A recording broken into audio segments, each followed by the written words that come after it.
जय श्री लक्ष्मी नारायण की। जो भी व्यक्ति अक्षय तृतीया के दिन माता लक्ष्मी और नारायण के विवाह का शुभ कथा का श्रवण करता है, उसे माता लक्ष्मी और नारायण अखंड सौभाग्य होने का आशीर्वाद प्रदान करते हैं। साथ ही उसके घर पर माँ लक्ष्मी और नारायण का अस्थायी रूप से वास हो जाता है। माता लक्ष्मी की इस कथा को सुनने के बाद उसके घर में कभी भी किसी भी चीज की कमी नहीं हो सकती है। कथा को शुरू करने से पहले यदि आप चैनल पे नए हैं तो चैनल को सब्सक्राइब कर लीजिए और बेल आइकन को भी प्रेस कर दीजिए, ताकि ऐसे ज्ञानवर्धक वीडियो आपके पास सबसे पहले पहुंचते रहें। और कमेंट में जय माँ लक्ष्मी लिखना ना भूलें। तो चलिए शुरू करते हैं लक्ष्मी नारायण विवाह कथा। एक बार लक्ष्मी जी के लिए स्वयंवर का आयोजन हुआ। माता लक्ष्मी पहले ही मन विष्णु जी को पति के रूप में स्वीकार कर चुकी थी, लेकिन नारद मुनि भी लक्ष्मी जी से विवाह करना चाहते थे। नारद जी ने सोचा कि यह राजकुमारी हरि रूप पाकर ही उनका वरण करेगी। तब नारद जी विष्णु भगवान के पास हरि के समान सुंदर रूप मांगने पहुंच गए। विष्णु भगवान ने नारद की इच्छा के अनुसार उन्हें हरि रूप प्रदान कर दिया। हरि रूप लेकर जब नारद जी महालक्ष्मी के स्वयंवर में पहुंचे तो उन्हें विश्वास था कि लक्ष्मी जी उन्हें ही वरमाला पहनाएंगी, लेकिन ऐसा नहीं हुआ। राजकुमारी ने नारद जी को छोड़कर भगवान विष्णु के गले में वरमाला डाल दी। नारद जी वहां से उदास होकर लौट रहे थे तो रास्ते में एक जलाशय में उन्होंने अपना चेहरा देखा। अपने चेहरे को देखकर नारद हैरान रह गए, क्योंकि उनका चेहरा बंदर जैसा लग रहा था। हरि का एक अर्थ विष्णु होता है और एक वानर होता है। भगवान विष्णु ने नारद को वानर रूप प्रदान किया था। नारद जी समझ गए कि भगवान विष्णु ने उनके साथ छल किया है।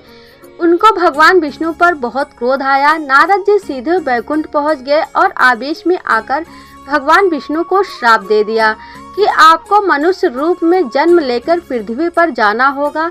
जिस तरह मुझे स्त्री का वियोग सहना पड़ा है, उसी प्रकार आपको भी वियोग सहना होगा। इसीलिए राम और सीता के रूप में जन्म लेकर विष्णु और देवी लक्ष्मी को वियोग सहना पड़ा था। कहते हैं कि समुद्र की पुत्री लक्ष्मी जी थी। लक्ष्मी जी जब बड़ी हुई तो वे भगवान नारायण के गुण प्रभाव का वर्णन सुनकर उनमें ही अनुरक्त हो गई और उनको पाने के लिए तपस्या करने लगी। उसी तरह जिस तरह पार्वती जी ने शिव जी को पाने के लिए घोर तपस्या की थी, वे समुद्र तट पर घोर तपस्या करने लगी। तदंतर लक्ष्मी जी की इच्छा अनुसार भगवान विष्णु ने उन्हें पत्नी रूप में स्वीकार किया। पुराणों के अनुसार लक्ष्मी जी के 8 अवतार हैं। महालक्ष्मी जो बैकुंठ में निवास करती हैं, स्वर्ग लक्ष्मी जो स्वर्ग में निवास करती हैं, राधा जी गोलोक में निवास करती हैं, दक्षिणा यज्ञ में निवास करती हैं, गृह लक्ष्मी जो गृह में निवास करती हैं, शोभा जो हर वस्तु में निवास करती हैं, सुरभि रुक्मणी जो गोलोक में निवास करती हैं और राजलक्ष्मी सीता जी जो पाताल और भूलोक में निवास करती हैं। समुद्र मंथन जब हुआ था तो कहते हैं 14 रत्नों में से लक्ष्मी के रूप में सोना निकला था, जिसे भगवान विष्णु ने धारण कर लिया था। समुद्र मंथन के दौरान लक्ष्मी जी की उत्पत्ति हुई। लक्ष्मी अर्थात श्री और समृद्धि की उत्पत्ति। कुछ लोग इसे सोने गोल्ड से जोड़ते हैं, लेकिन कुछ लोग इसे देवी मानते हैं। समुद्र मंथन से उत्पन्न लक्ष्मी को कमला कहते हैं, जो 10 महाविद्याओं में से अंतिम महाविद्या है।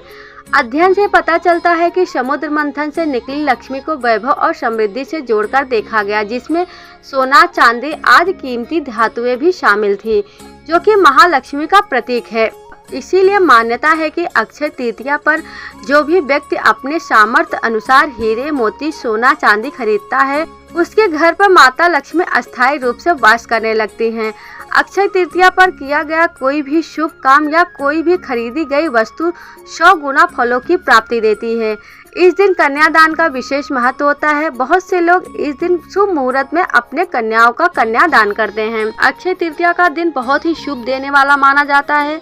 इस दिन भगवान विष्णु और माता लक्ष्मी की पूजा अवश्य करनी चाहिए। इससे घर में कभी भी धन धान्य की कमी नहीं होती है।